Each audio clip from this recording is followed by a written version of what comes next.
नमस्कार दोस्तों, आप सभी का स्वागत है हमारे चैनल पर।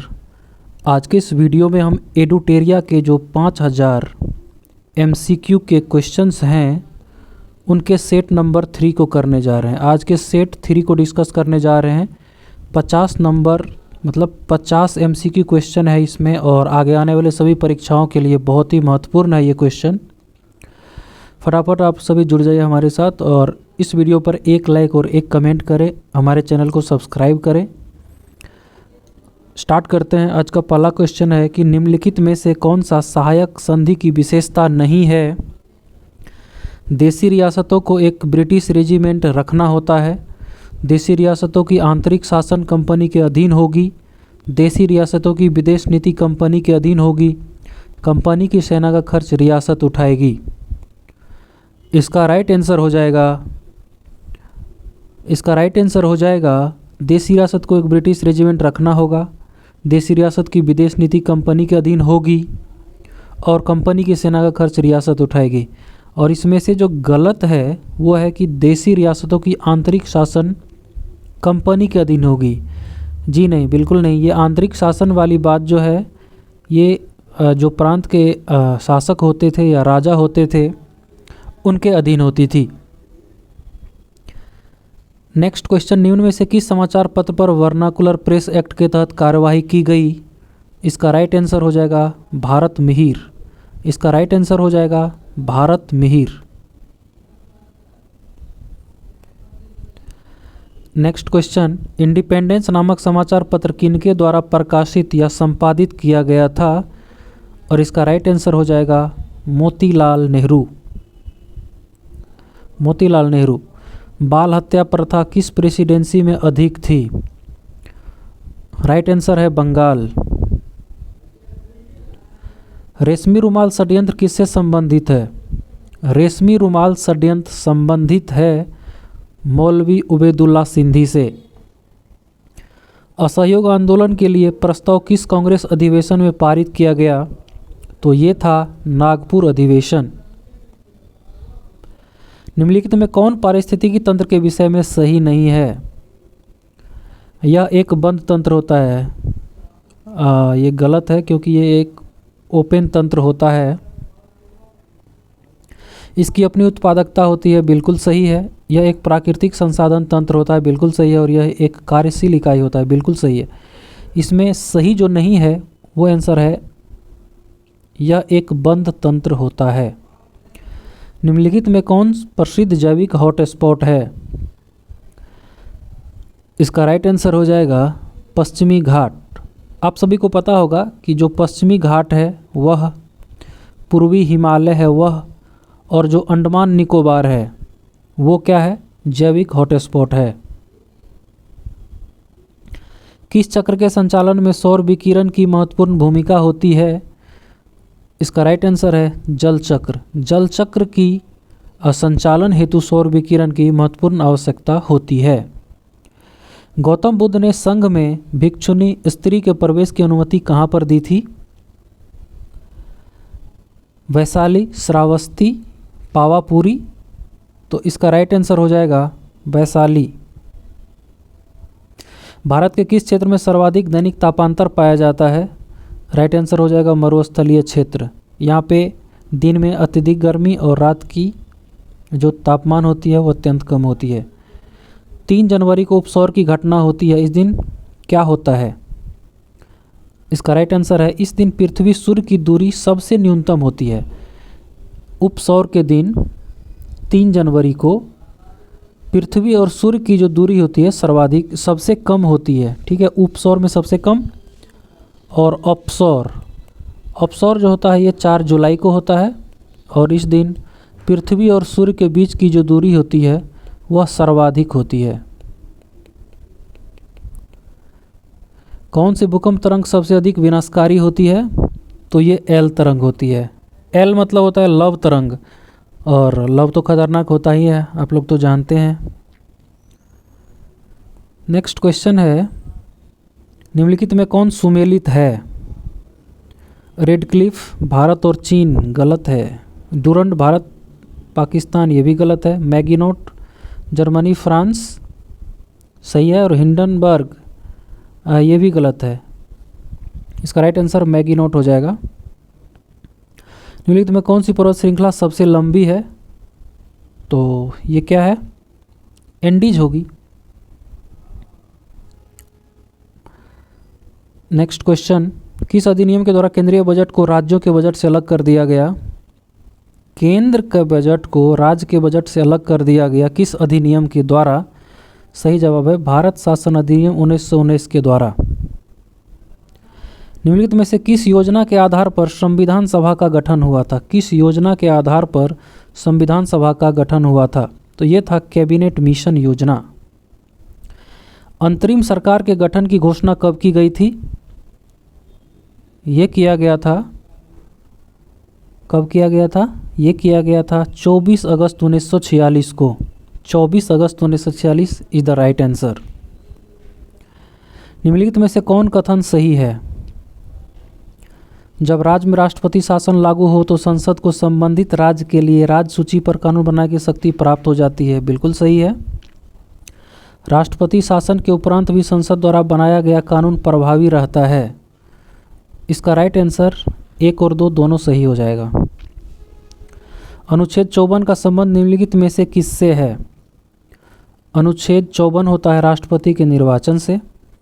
निम्न में से कौन सा कथन गलत है? राज्य लोक सेवा आयोग के सदस्यों व अध्यक्ष की नियुक्ति राज्यपाल द्वारा की जाती है। सही है।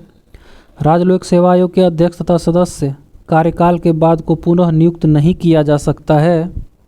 ये क्या है? ये भी सही है। राज्य लोक सेवा आयोग के अध्यक्ष या सदस्यों के वेतन भत्ता राज्य संचित निधि से दिया जाता है, जबकि पेंशन भारत की संचित निधि से दिया जाता है।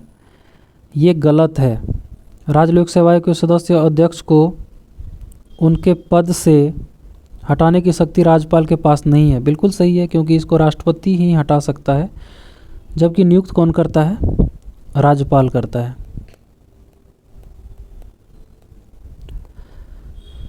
नेक्स्ट क्वेश्चन है, वित्त आयोग के संबंध में निम्न कथनों पर विचार कीजिए। वित्त आयोग में एक अध्यक्ष पद व 2 सदस्य होते हैं। इनका कार्यकाल राष्ट्रपति के आदेश के तहत तय होता है और इनकी पुनर्नियुक्ति नहीं हो सकती है। तो इसका राइट आंसर क्या हो जाएगा? जो सही आंसर हो जाएगा वो 1 और 3 हो जाएगा। मतलब कि वित्त आयोग में एक अध्यक्ष और 2 सदस्य होते हैं। इसका कार्यकाल राष्ट्रपति के आदेश के तहत तय होता है। ये बिल्कुल गलत है। इसकी पुनर्नियुक्ति नहीं हो सकती है। सही है। निम्न में से कौन आरबीआई की मौद्रिक नीति के मात्रात्मक उपकरण है? आरबीआई की मौद्रिक नीति के मात्रात्मक उपकरण में क्या क्या शामिल है? तो इसमें वैधानिक तरलता अनुपात, नकद आरक्षित अनुपात और खुले बाजार की क्रियाएं, ये सभी शामिल हैं। राइट आंसर डी हो जाएगा। प्रधानमंत्री किसान संपदा योजना का मुख्य उद्देश्य क्या है? प्रधानमंत्री किसान संपदा योजना का मुख्य उद्देश्य क्या है? खाद्य प्रसंस्करण को बढ़ावा देना। प्रधानमंत्री किसान संपदा योजना का मुख्य उद्देश्य है खाद्य प्रसंस्करण को बढ़ावा देना। निम्नलिखित में से कौन सी समिति एफआरबीएम अधिनियम से संबंधित है? राइट आंसर है जाएगा एनके सिंह समिति। निम्नलिखित में से कौन सा संस्थान न्यूनतम समर्थन मूल्य एमएसपी के बारे में भारत सरकार को सिफारिश करता है? तो सिफारिश करता है कृषि लागत एवं मूल्य आयोग। सीताध्यक्ष का संबंध था। सीताध्यक्ष का क्या मतलब होता था?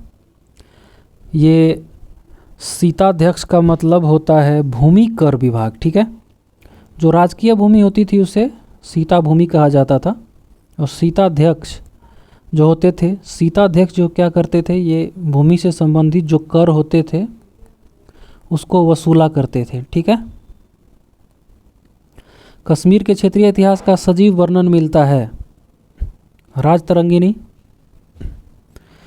सिजदा और पैबोस प्रथा की शुरुआत निम्न में से किसने की थी? तो इनकी शुरुआत की थी बलबन ने। उत्तवी कौन था?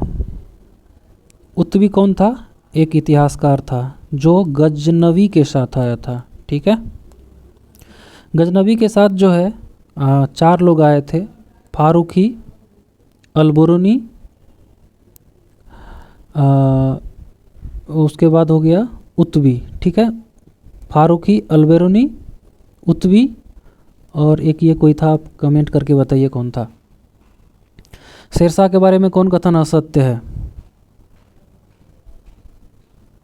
शेरशाह ने बिलग्राम युद्ध के बाद द्वितीय अफगान राज की स्थापना दिल्ली पर की। शेरशाह 1/3 लेता था कर के रूप में। शेरशाह का मकबरा दिल्ली में है। शेरशाह के द्वारा भूमि के पैमाने से तो सन की डंडी, सिकंदरी, ये सभी सही है, लेकिन शेरशाह का मकबरा सभी को पता है कि ये कहाँ पे है, ये है सासाराम में, ठीक है। नेक्स्ट क्वेश्चन, किस प्रसिद्ध शासक के द्वारा अमुक्त माल्यादा लिखी गई? तो ये कृष्णदेव राय के द्वारा अमुक्त माल्यादा जामवंती कल्याणम कृष्णदेव राय के द्वारा लिखी गई थी। दिल्ली सल्तनत के सभी सुल्तानों में सर्वाधिक समय तक शासन निम्नलिखित में से किसने किया था? इसका नाम था बहलोल लोदी। और सबसे कम किया था, सबसे कम अगर राजा की बात करें तो आप कमेंट करके बताइए, लेकिन सबसे कम किस राजवंश ने दिल्ली पर शासन किया था? तो उसका नाम था खिलजी। और सर्वाधिक ज़्यादा शासन करने वाला जो वंश था उसका नाम था क्या? तुगलक। नेक्स्ट क्वेश्चन, निम्नलिखित में से कौन सा पदार्थ केंद्रक में सर्वाधिक मात्रा में पाया जाता है? केंद्रक में सर्वाधिक मात्रा में पाया जाता है प्रोटीन। प्रकाश संश्लेषण की प्रकाशिक अभिक्रियाएं क्लोरोप्लास्ट में कहाँ पर संपन्न होती है? तो प्रकाश संश्लेषण की प्रकाशिक अभिक्रियाएं क्लोरोप्लास्ट में कहाँ पर संपन्न होती है? ये होती है ग्रेना में। हेलोफाइट्स क्या होते हैं? तो हेलोफाइट्स वो पौधे होते हैं जो लवणों वाली मिट्टी में उगते हैं। निम्न में कौन सा टेस्ट एड्स के लिए किया जाता है? एलिसा किया जाता है। और एलिसा के साथ साथ और कौन किया जाता है? अरे एड्स के लिए जो होता है ये एलिसा भी होता है, उसके बाद आपका सीडी भी होता है और पीसीआर भी होता है। एड्स के लिए क्या होता है? पीसीआर, CD4 और एलिसा।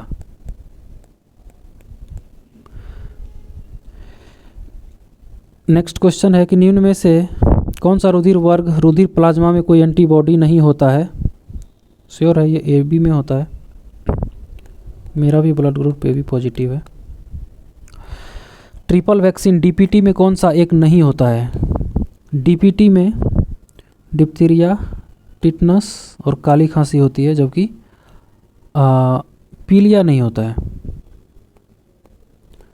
नेक्स्ट क्वेश्चन, अल्फा कण का द्रव्यमान हीलियम के एक अणु के बराबर होता है। इसके आवेश किसके बराबर होते हैं?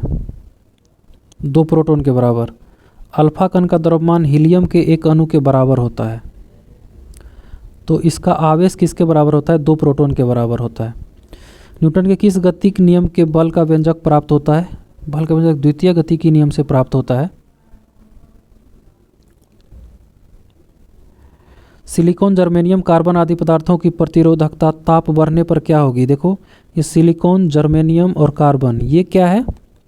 ये सेमी कंडक्टर है। सेमी कंडक्टर अर्धचालक, ठीक है। अर्धचालक को जब हम गर्म करेंगे तो उसका प्रतिरोध क्या हो जाएगा? घटेगा। प्रतिरोधकता सिलिकॉन, जर्मेनियम, कार्बन पदार्थों की प्रतिरोधकता ताप बढ़ने पर क्या होता है? सही बात है कि एक प्रतिरोधकता तो घटेगा, ठीक है। जबकि जो भी अच्छा चालक होता है ना, उसको अगर हम गर्म कर देते हैं तो उसका जो प्रतिरोधकता होता है ना वो बढ़ जाता है। इनमें से किस तत्व का सर्वाधिक समस्थानिक होता है? सर्वाधिक समस्थानिक होता है पोलोनियम का। हाइड्रोजन को जलाने से क्या बनेगा? जल बनेगा, ठीक है। ग्रेफीन क्या होता है? ग्रेफीन कार्बन का क्या होता है? कार्बन का एक कहा जाए तो कार्बन का नैनो प्रतिरूप होता है। ग्रेफीन कार्बन का नैनो प्रतिरूप होता है। विश्व रक्तदान दिवस कब मनाया जाता है? ये मनाया जाता है 14 जून को। निम्नलिखित को सुमेलित करना है। प्लाज्मा अनुसंधान केंद्र और राष्ट्रीय समुद्र विज्ञान संस्थान ये पणजी में है। केंद्रीय खाद्य प्रौद्योगिकी अनुसंधान संस्थान मैसूर में है। भारतीय मौसम विज्ञान संस्थान दिल्ली में है। प्लाज्मा अनुसंधान संस्थान कहाँ पे है? गांधीनगर में है। ठीक है। पंचरात्र का संबंध किस धर्म से है? तो पंचरात्र का संबंध है वैष्णव धर्म से। नेक्स्ट क्वेश्चन है कि एकमात्र भारतीय जिसे रसायन के क्षेत्र में नोबेल पुरस्कार प्रदान किया गया है। रसायन के क्षेत्र में किस भारतीय को नोबेल पुरस्कार प्रदान किया गया है? उसका नाम है वेंकटरमन रामकृष्ण। भारतीय नौसेना की पहली महिला पायलट लेफ्टिनेंट शिवांगी स्वरूप बनी। वो किस राज्य की रहने वाली है? तो शिवांगी स्वरूप ये रहने वाली है बिहार की। तो आज के सेशन में बस इतना ही। 50 क्वेश्चन का ये सेट है और उम्मीद करता हूँ कि ये 50 क्वेश्चन आप लोगों को अच्छे से समझ में आया होगा, आपका रिवीजन हुआ होगा और आशा करता हूँ कि आगे आने वाली जो परीक्षाएं हैं उसके लिए ये क्वेश्चन का जो कलेक्शन है वो काफ़ी उपयोगी साबित होगा आप सभी के लिए।